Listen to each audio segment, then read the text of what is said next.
In this video we will explore the fascinating concept of the holographic principle in quantum gravity. This revolutionary idea has reshaped our understanding of the universe, transcending the boundaries of traditional quantum field theory. So let's dive in and uncover the mysteries of this profound principle.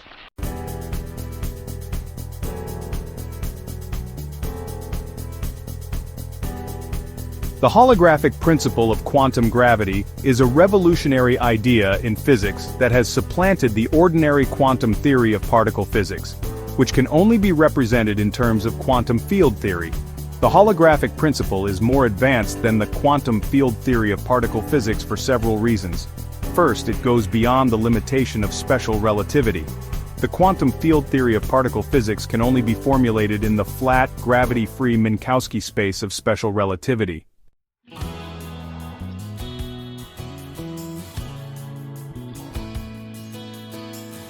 The holographic principle inherently incorporates gravity in terms of a dynamically curved space-time geometry, which is how gravity is understood in general relativity in terms of Einstein's theory for the gravitational field. The problem with quantum field theory is that for several fundamental mathematical reasons, which are the renormalization problem and the general coordinate invariance problem, there is no mathematically consistent way to understand Einstein's equations for the gravitational field as a quantum field theory. The holographic principle resolves these problems in a fundamental way.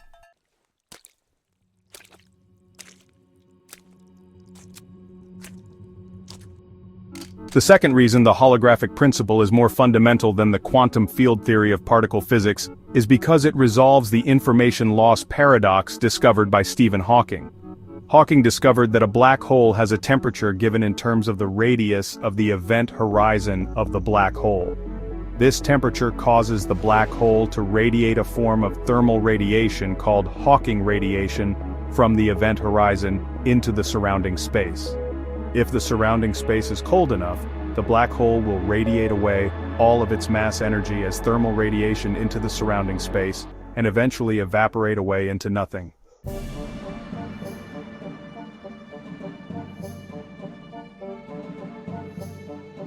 This is a problem because of the loss of information for all the things that fell into the black hole in the first place. If the black hole evaporates away into nothing, what happens to all the information for all the things that fell into the black hole? Since nothing can ever escape from a black hole, it appears that all the information for all the things that fell into the black hole is lost when the black hole evaporates away into nothing.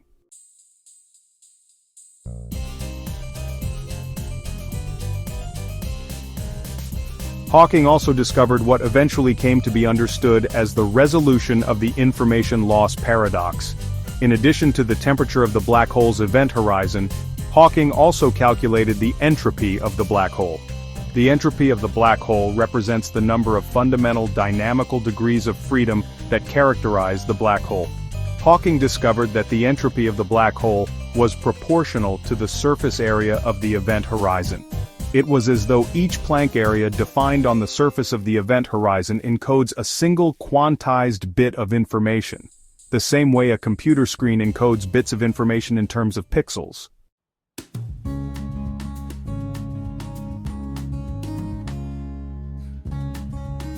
The fundamental dynamical degrees of freedom for the black hole could not be represented in terms of any particle degrees of freedom that exist inside the black hole, but rather only in terms of quantized bits of information encoded on the surface of the event horizon, the same way a computer screen encodes bits of information on pixels.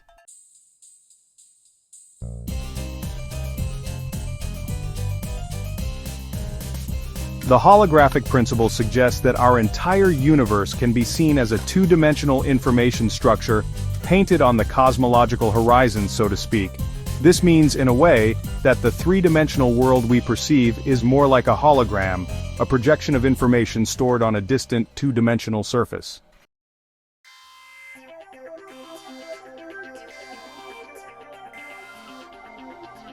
This understanding of the fundamental dynamical degrees of freedom for any region of space in terms of quantized bits of information encoded on a two-dimensional bounding surface of that space, rather than in terms of particle degrees of freedom that exist inside of that three-dimensional region of space, became known as the holographic principle.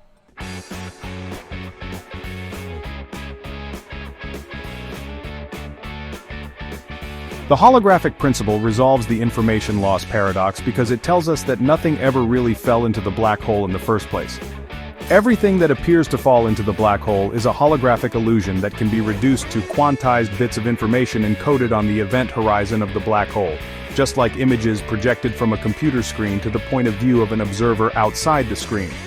The things that appear to fall into the black hole in some sense are a holographic illusion, like holographic images projected from a holographic screen to the point of view of an observer outside the screen.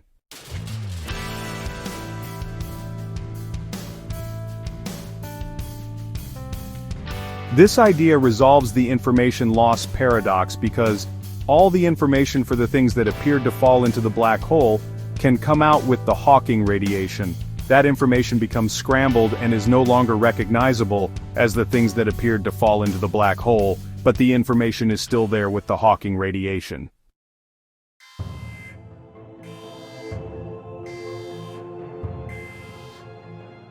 Even an elementary particle that appears to fall into the black hole can be reduced to quantized bits of information encoded on the event horizon, as is also the case for the Hawking radiation that appears to come out of the black hole.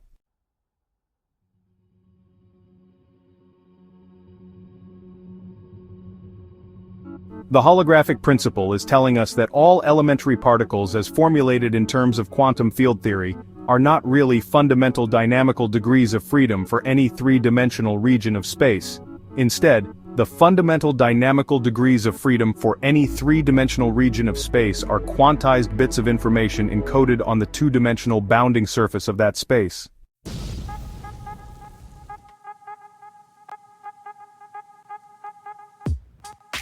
Even something as apparently fundamental as an elementary particle that appears in three-dimensional space is not really fundamental, but can be reduced to quantized bits of information encoded on the two-dimensional bounding surface of that space, and has more of the nature of a holographic illusion, like a holographic image that's projected from a holographic screen to the point of view of an observer outside the screen.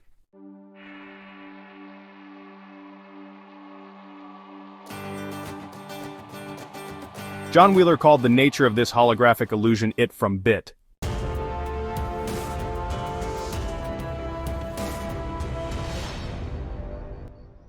Advaita Vedanta and consciousness.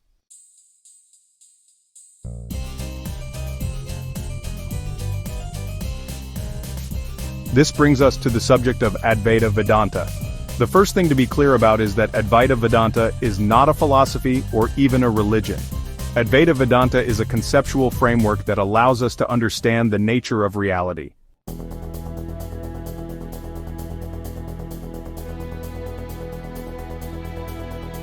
The only real purpose of this conceptual framework is spiritual enlightenment. When someone becomes spiritually enlightened, they can actually see the true nature of reality for themselves.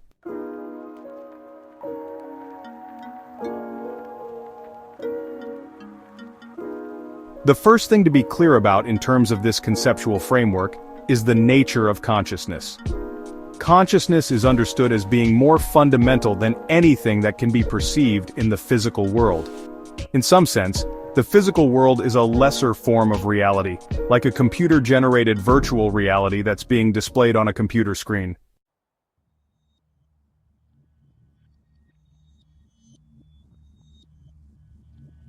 Only consciousness has an ultimate reality. Only consciousness ultimately exists, which is the ultimate nature of existence and reality. Consciousness is what ultimately exists when everything else disappears from existence.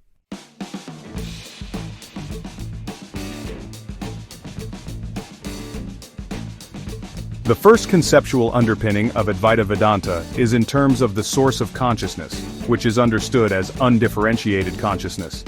The ultimate nature of undifferentiated consciousness can be understood as the ground of being, or the ultimate nature of existence.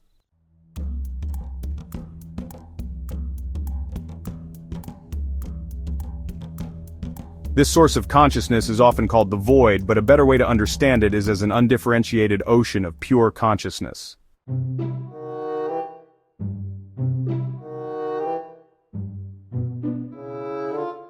The second underpinning of Advaita Vedanta is in terms of a presence of individual consciousness, which is called the self, and is understood as the observer of its own world.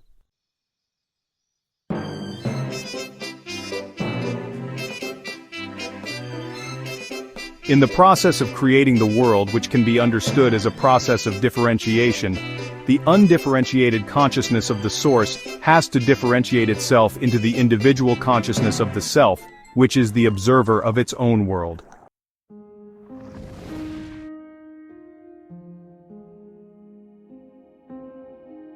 Now let's explore the concept of the holographic world and creation. This idea suggests that each part of the universe contains the whole, and that creation is a continuous process. It's fascinating, isn't it? The entire universe is like a hologram where every fragment reflects the entirety of existence.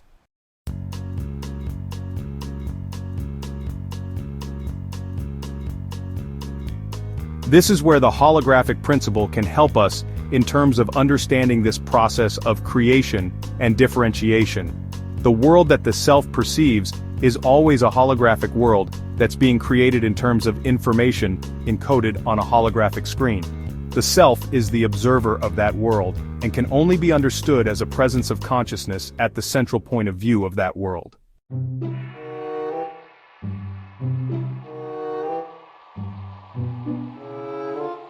That holographic world is being created in terms of how information is encoded on a holographic screen that surrounds that central point of view. Everything that can be perceived in that world is reducible to information encoded on the holographic screen, and is like a holographic image that's being projected from the screen to the central point of view of the observer.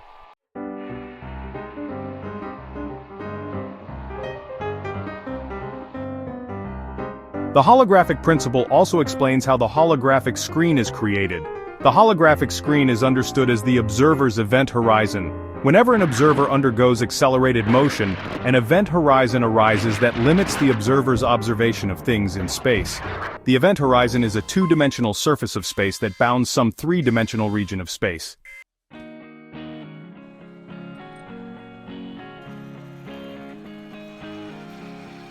The holographic principle simply says that the observer's event horizon becomes its holographic screen when its horizon encodes quantized bits of information, just like a computer screen encodes bits of information on pixels.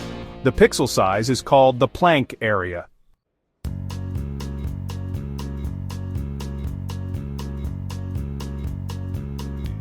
The holographic principle also explains how many observers can share a consensual reality.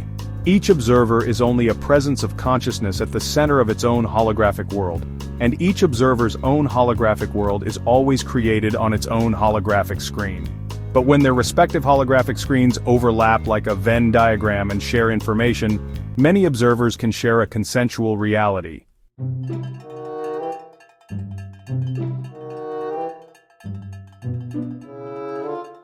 The important thing the holographic principle is telling us is that the physical world understood as a holographic world is created within consciousness.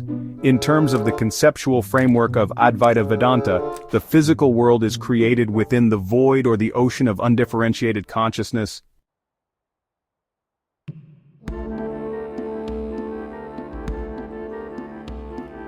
The observer's holographic screen, understood as an event horizon, arises as the surface of that ocean of undifferentiated consciousness.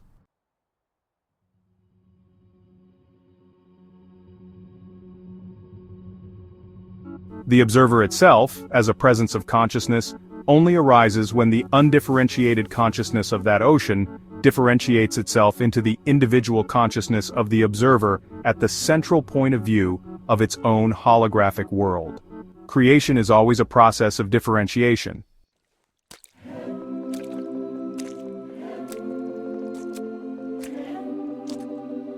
In the process of that differentiation, the point of view of the observer begins to move with accelerated motion relative to the motionless ocean, which is how the observer's event horizon arises that acts as its holographic screen when information is encoded on its horizon.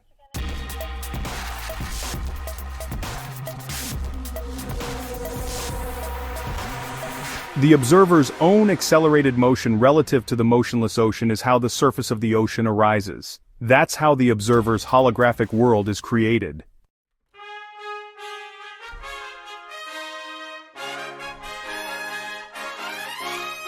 This process of differentiation and creation is beautifully described in the book of Genesis.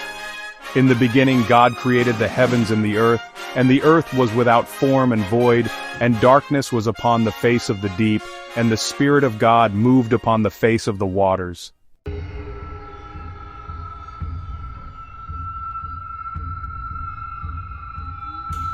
The ocean of undifferentiated consciousness is described as the void, the deep, the darkness, and the formless. The Spirit of God is the presence of individual consciousness at the center of its own world, that's only created when the undifferentiated consciousness of the ocean differentiates itself into the individual consciousness of the observer at the central point of view of that world, and when that point of consciousness begins to move relative to the motionless ocean.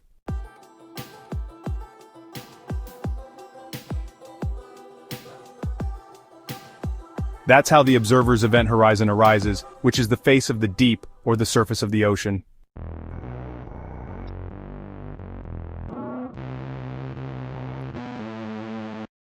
Everything the observer can perceive in its own holographic world is a form of information that's being displayed on its own holographic screen. Those forms are projected like images from the screen to the observer's central point of view. The projection of those forms also requires that the light of consciousness be differentiated or divided from the darkness. The light of consciousness is what's ultimately projecting those holographic images from the screen back to the observer.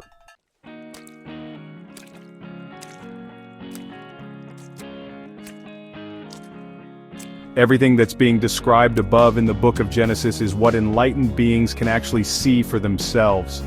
Advaita Vedanta is only the conceptual framework that's describing what enlightened beings can actually see for themselves.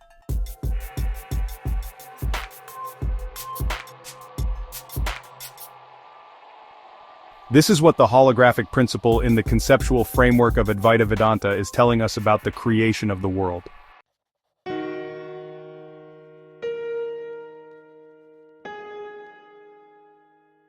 David Bohm and Jim Kowall have provided significant insights into the nature of reality. Their work bridges the gap between traditional scientific perspectives and the profound concepts found in Advaita Vedanta. By exploring their theories, we gain a deeper understanding of the interconnectedness of all things and the holographic nature of the universe. Their contributions continue to inspire and challenge our perceptions of the world around us.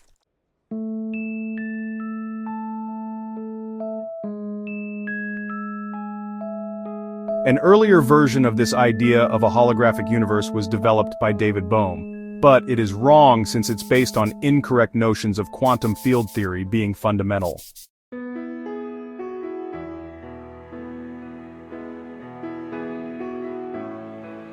The Bohmian idea of a holographic universe hypothesizes that there's a universal field of consciousness, but this is also a wrong idea.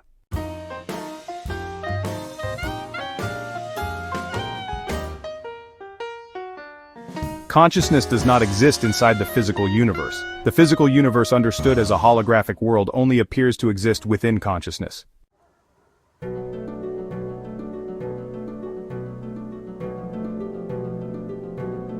Jim Kowall is a triple board-certified physician in neurology, internal medicine, and sleep disorder medicine. He additionally holds a PhD in theoretical physics from Brown University.